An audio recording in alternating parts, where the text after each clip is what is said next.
હોય ને સુગંધ આવે? લ્યો હાચો બાળો થયો, બાળો ત્યાંમાં સુગંધ હોય?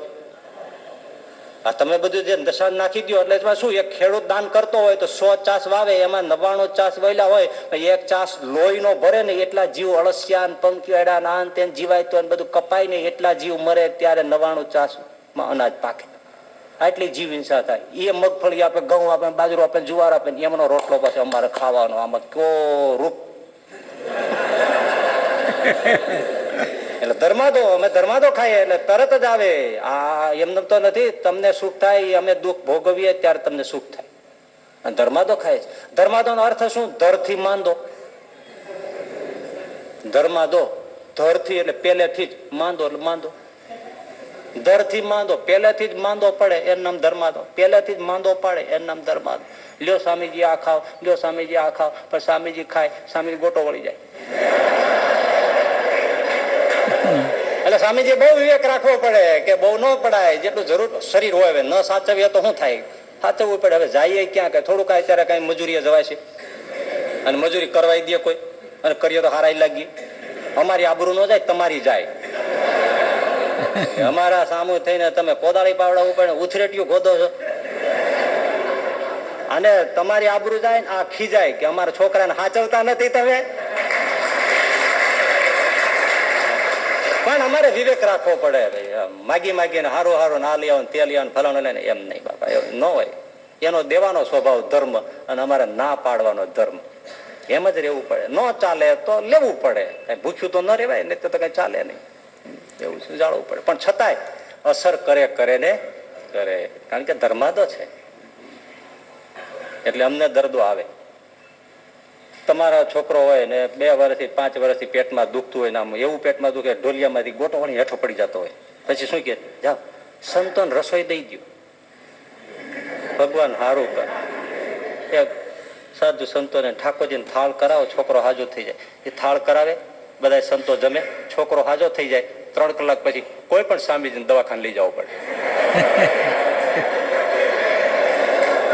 તમને શું થાય? મને પેટમાં બહુ દુખે, કોયલાનું મટીને અહીંયા આવ્યું.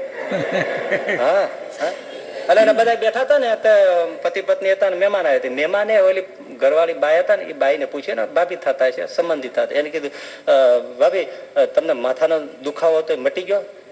હા કે લગ્ન થયા પછી અહીંયા આવ્યા પછી અમને હાવ મટી ગયો. ત્યાં એનો ધણી કે મટ્યો નથી, ટ્રાન્સફર થયો. અહીં મારે આવ્યો છે. એટલે દરદ છે તમારા અમારી પાસે આવે છે. આ રિયલ છે, બહુ હકીકત છે. આ બહુ બહુ સાચી વાત છે. મારી જ ઉંમરના તમે હોય લ્યો, અમારે જેટલા દરદ તમને ન હોય, ન હોય, હોય જ નહીં. અમારે ખાવાનું જ મેલું. એટલું સેવા કરીએ, એટલું ભજન કરીએ, એટલા વ્રત કરીએ, એટલા તપ કરીએ, તોય અમારી નાડું તોડી નાખે છે. તો જે એમનું પરબારું ખાઈ જતા છે, શું થતું છે? વિચાર કર્યો. એટલે રૂત ભોગ અધર્મનું, અનીતિનું, લાંચનું, આનું તેનું લૂંટીને જે કોઈ ગ્રહસ્થો ખાશે ને, તો એને કોઈ દી સુખ આવવાનું નથી. તમે જોજો ને, એવા બહુ એવા એડવોકેટ ખોટા કરનારા, ખોટા ડોક્ટર ઓપરેશન કરનારા, એના ઘરમાં સુખ હોય કેજો. હવે તમે કયો હારી જાવ, કારણ કે પ્રજા એવી હોય, આમાં હાલી જતી હોય. અરે ડોક્ટર સાહેબ તમે ડોક્ટર શું છે, જન્મથી જ આવું થઈ ગયું છે? એમ જ થાય. તમે કઈ ઓછું કર્યું છે? રૂત ભૂખ નીતિનું, કમાણીનું, ધર્માદાનું ખાય એ નિરોગી. બીજું બોલે છે રૂત ભૂખ હિત ભૂખ. તમે સત્યની, નીતિની કમાણી ખાતા હો તો પણ બધું ન ખવાય. હિત ભૂખ શરીરને, તમારી પ્રકૃતિને અનુકૂળ હોય એ ખવાય. હવે શરદીનો કોઠો હોય, તમે આઈસ્ક્રીમ જમાવો, શ્રીખંડ જમાવો, તો પછી રોગ થાય. એમાં પછી કઈ ઋષિ આડો ના આવે. તમારું પોતાનું પ્રામાણિકતાનું છે તો પણ શરીરને પચે છે, પથે છે, હદે છે એવું જ ખાવું. હિત હોય, નડે નહીં એવું ખાવું. હા, સાચું ખાવું એટલે સાચી કમાઈનું ખાવું. હિત એટલે શરીરને પચે, ફાવે, પથ્ય એવું ખાવું. અને ત્રીજું મિત ભૂખ, પચતું હોય, પથ્ય હોય, શરીરને અનુકૂળ હોય એવું ખાવું. પણ મિત ભૂખ માપમાં ખાવું. તમને દહીં છાશ નડતા ન હોય પણ માપમાં ખાવા. ખાવા પીવા માપમાં. શ્રીખંડ તમે ખાતા હો, તમને ગરમીનો કોઠો હોય ખાઈ શકો, પણ પછી ઓવર વયા જાઓ તો રોગ થવાનો છે. એટલે મિતભૂખ, હિતભૂખ, વૃતભૂખ તો એ તંદુરસ્ત રહે છે. એટલે દુઆ લેવી, ખોટો પૈસો ઘરમાં લાવવો નહીં.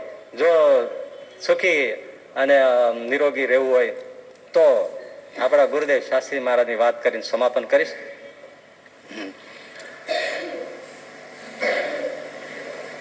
જમવામાં જિંદગીભર આપણા ગુરુદેવ શાસ્ત્રીજી મહારાજે, મેં તો 5 વર્ષ એમની બહુ ખૂબ સાથે રહીને સેવા કરેલી, દાંતણથી માંડીને છે પૂજા અને પથારી ત્યાં સુધીની બધી.